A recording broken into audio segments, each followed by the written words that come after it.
evening. We'll call this public hearing on ordinance 542 to order. Ms. Grigg, would you call the roll? Councilperson Suzanne Souter.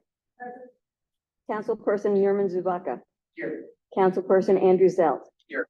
Absent is Councilperson Joseph Day.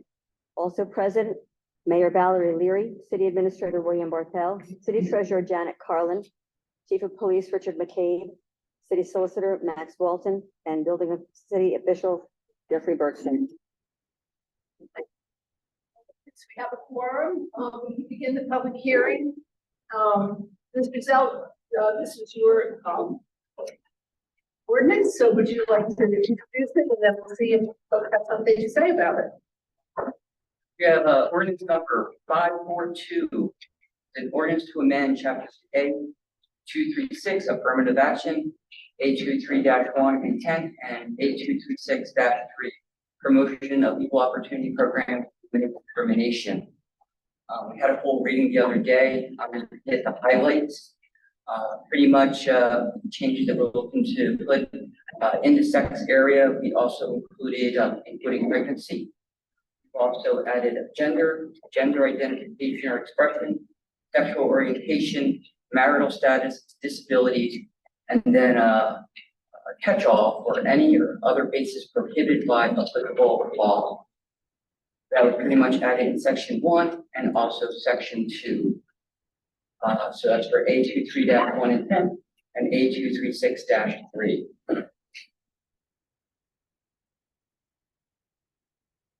Any comment from the public? No. We're trying a new location for the podium to test ability for you all to hear and also the recording. We don't have anything. Oh, there's no sign-in sheet. Well, there is.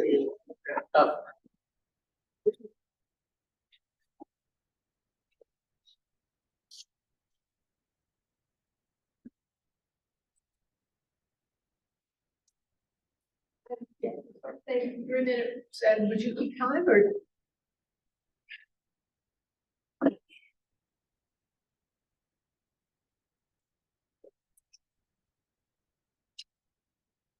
Is this up here? Yes, please.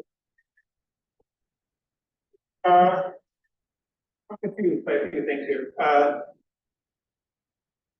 There are laws in place already, right? Anti-discrimination laws are tried and true, like laws. The city hasn't adopted them. So this is updating what's for part of the city. A lot of it's coming directly from the state of Delaware Department of Human Resources, directly from their equal opportunity, EEO, and affirmative action compliance code. It's pulling from there and updating our items. For Okay, here's my issue. Okay, when I read gender identity, red flags are going up all over the place. Okay, and just returning, you're opening yourselves up here for litigation. Okay, it seems to me you're trying to codify mental illness. Okay? Now, I don't know how many other people, look at things the way that I do, but this kind of woke stuff is going on all over the country and it's being pushed back upon it. Okay, people have a right to say whatever they want about what they identify as, but when it comes down to legalities here, okay, see somebody shows up next week to apply for a job, there's obviously a man who says, oh, by the way, I identify as a female, or I identify as a, I don't know, quadriplegic, bisexual orangutan, right? Now, if you don't hire me, I'm going to sue you because you've already put it in your code, okay? So it seems to me that you're trying, all the other things that I heard, I suppose are okay. I tried to follow you as close as I could. But this idea of gender identity, okay, you're not just asking people, right? You're demanding that people accept as reality something that is obviously false, right? And then you're putting it in the city code.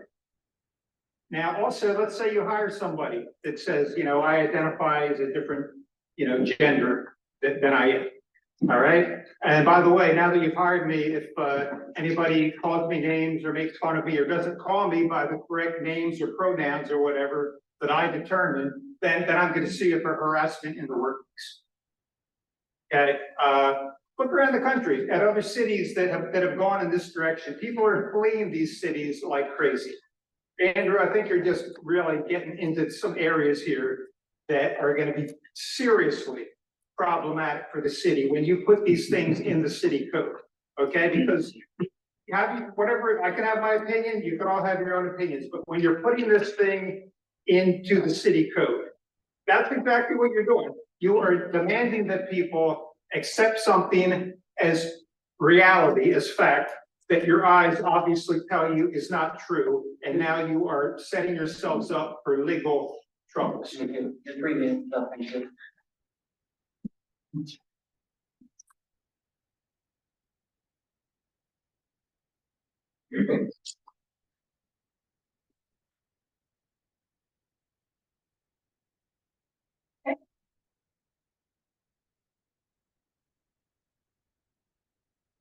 Bill Gross, 1301 13th Street.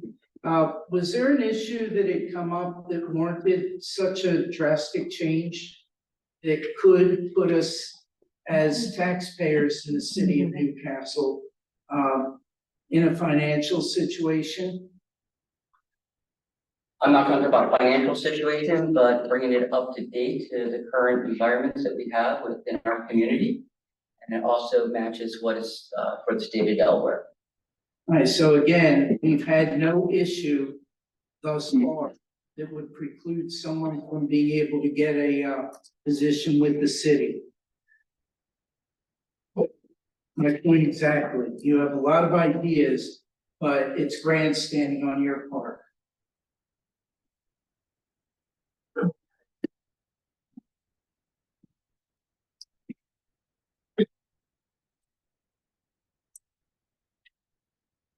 Paul Biddy, and I am on 419 South Street. So my question becomes rather simple. You're updating this code to be compliant with the state of Delaware, Yes, and I'm assuming that it would also be compliant with federal statutes. I'll be truthful, I have not went to the federal side of it, but I'm assuming it's very similar. Well, you'd be very close with what your phraseology is. Yes, Number one. Number two, if you're not compliant with the federal statute, all the federal money you have would disappear. Would disappear. That's all right. It's an open question, but it would. I would assume that would happen, yes. It could, yeah. So it behooves the city to forget your politics, get compliant and protect the million acres you're sitting on. That's it.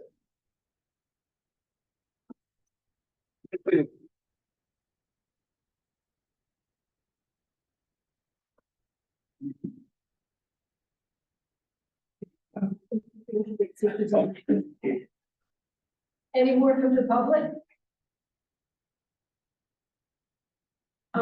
Mr. Wong, can council discuss this now? Or do we have to wait for the other? I know we can't vote until we're in the regular session, but are we hold our discussion now? It's really public comment, right? So we ought to get whatever public comment there is. We'll close that and then we'll have the discussion when it comes to the agenda. Okay, thank you.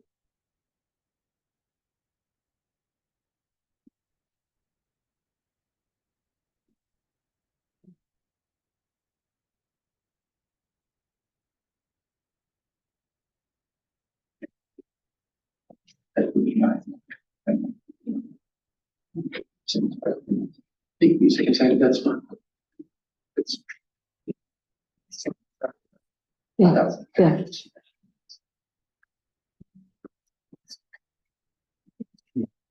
I have these. She's checking, like I can check it with. Okay, so I can get it live on Facebook, Meta, Workplace, YouTube, or Twitch. I don't know what they're trying to do. I think we do some of her to see what she said. Because we have to start the regular meeting.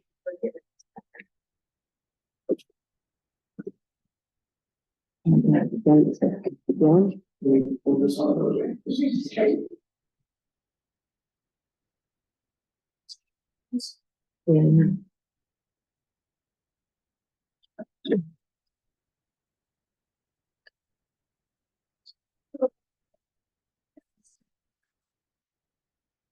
vote after recess. Okay.